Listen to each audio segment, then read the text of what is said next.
Year A Lesson 12, Hope for a Fugitive. Thursday's lesson is entitled More and More Trouble. Memory verse, Genesis chapter 28 verse 12.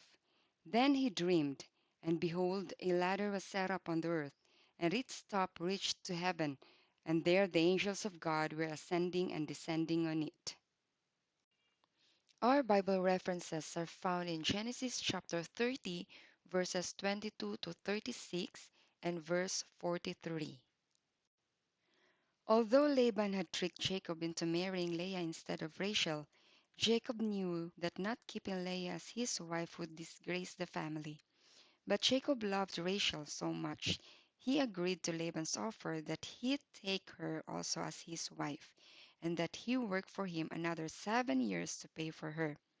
So a week later, there was another wedding.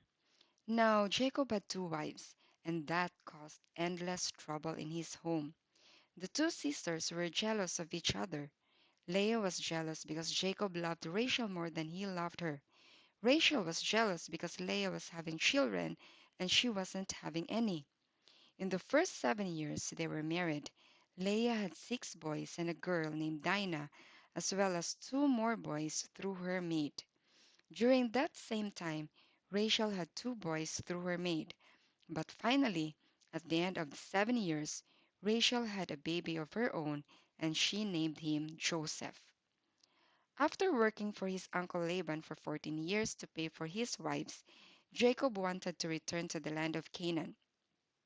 But Laban urged him to stay and continue working for him. God had blessed Jacob's work with Laban's flocks and herds, and they had greatly increased in numbers. This made Laban wealthy, and of course, he didn't want to lose such a valuable worker. But now it was time for Jacob to provide for his own family. He had arrived at Laban's place with not much more than his walking stick. After 14 years of hard work, he had a large family but little else. So Laban asked him to set his own wages. Read Jacob's strange response in Genesis chapter 30, verses 28 to 32. And he said, Appoint me thy wages, and I will give it. And he said unto him, Thou knowest how I have served thee, and how thy cattle was with me. For it was little which thou hast before I came, and it is now increased into a multitude. And the Lord hath blessed thee since my coming. And now, when shall I provide for mine own house also? And he said, What shall I give thee? And Jacob said, Thou shalt not give me anything. If thou wilt do this thing for me, I will again feed and keep thy flock. I will pass through all thy flock today, removing from thence all the speckled and spotted cattle, and all the brown cattle among the sheep, and the spotted and speckled among the goats, and of such shall be my hire. Laban accepted the strange plan, and with God's blessing, Jacob became wealthy in only 6 years. But that made Laban and his sons jealous. So what did God tell Jacob to do? Genesis chapter 31 verses 1 to 3. And he heard the words of Laban's sons, saying, Jacob hath taken away all that was our father's, and of that which was our father's hath he gotten all this glory. And Jacob beheld the countenance of Laban, and, behold, it was not toward him as before.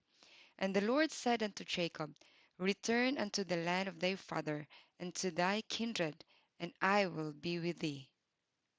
Let's apply it. What kind of person does God say is blessed, and what will happen to those who are ungodly?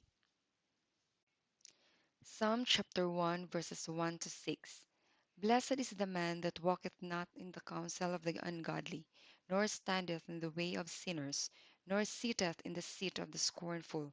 But his delight is in the law of the Lord, and in his law doth he meditate day and night. And he shall be like a tree planted by the rivers of water, that bringeth forth his fruit in his season. His leaf also shall not wither, and whatsoever he doeth shall prosper. The ungodly are not so, but are like the chaff which the wind driveth away. Therefore the ungodly shall not stand in the judgment, nor sinners in the congregation of the righteous. For the Lord knoweth the way of the righteous, but the way of the ungodly shall perish.